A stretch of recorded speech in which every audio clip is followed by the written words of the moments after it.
कहानी एक गरीब किसान की बेटियां। गांव में रामप्रसाद नाम का एक गरीब किसान रहता था।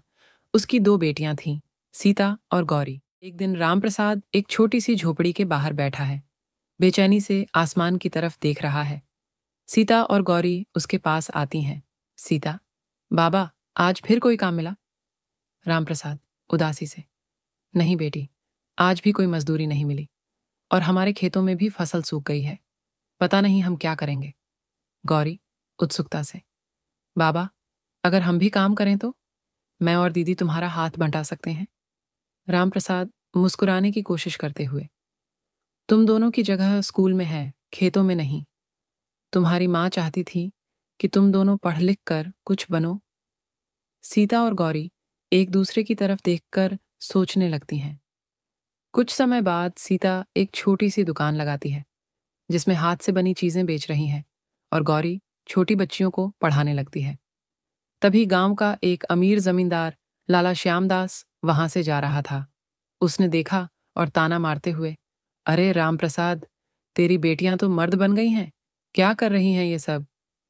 अच्छा होता तू इनकी शादी कर देता। रामप्रसाद गुस्से को दबाते हुए, लाला जी, मेरी बेटियां बोझ नहीं, मेरी शक्ति है। सीता और गौरी मुस्कुराती हैं और अपना काम जारी रखती हैं। समय बीता और एक दिन मास्टर जी आते हैं और रामप्रसाद से मिलते हैं। मास्टर जी, रामप्रसाद, मुझे पता चला कि तुम्हारी बेटियां बहुत मेहनत करती हैं। सीता को हमारे स्कूल में नौकरी मिल सकती है और गौरी को छात्रवृत्ति मिल सकती है। रामप्रसाद खुशी से आंसू पोंछते हुए, यह तो मेरे सपने सच होने जा रहे हैं मास्टर जी।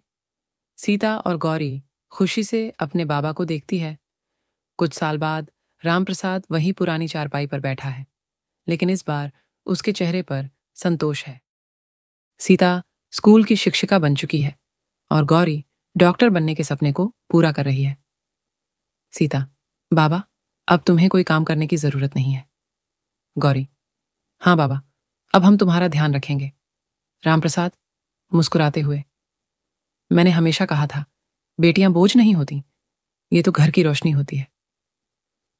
सब मुस्कुराते हैं और कहानी यहीं खत्म होती है, एक नए सूरज के साथ। कहानी से सीख, बेटियां किसी से कम नहीं होती। अगर उन्हें पढ़ने और आगे बढ़ने का मौका दिया जाए तो वे अपना और अपने परिवार का भविष्य संवार सकती